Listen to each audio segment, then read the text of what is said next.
प्यारे बच्चों, कैसे हो? आज हम विशेषण पर चर्चा करेंगे, जो कि आपकी हिंदी की पाठ्य पुस्तक में व्याकरण का एक भाग है। आशा करती हूँ आप इसको ध्यानपूर्वक सुनेंगे और समझेंगे, क्योंकि ये बहुत महत्वपूर्ण विषय है, आपके अब एग्जाम्स में आएगा।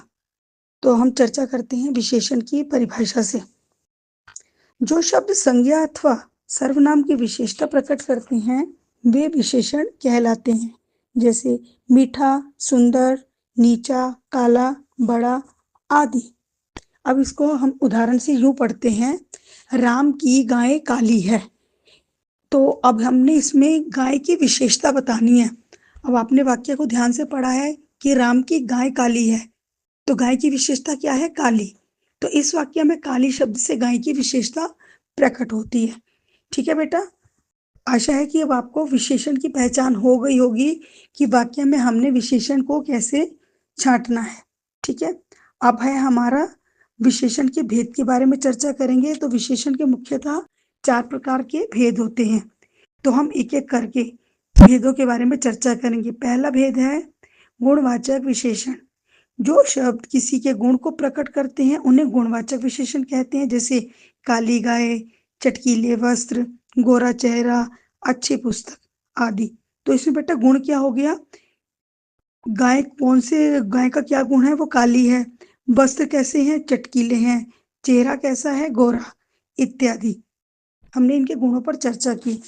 अब हम करते हैं संख्यावाचक विशेषण। जो शब्द संख्या को प्रकट करते हैं उन्हें संख्यावाचक विशेषण कहते हैं। जैसे तीसरा लड़का, 2 फूल। बेटा इनमें आपने देखा कि तीसरा लड़का है, लड़के कितने हैं? तीसरे नंबर का, और फूल क्या है? 2। इसी तरह से परिमाण वाचक विशेषण। जो शब्द किसी वस्तु की नाप तोल बताए उन्हें परिमाणवाचक विशेषण कहते हैं। जैसे 1 किलो दूध, थोड़ा आदि। अब आपने इसमें देखा कि दूध कितना है? 1 किलो या थोड़ा। ठीक है, अब हम चौथा करेंगे विशेषण के ऊपर बात करेंगे, संकेतवाचक विशेषण।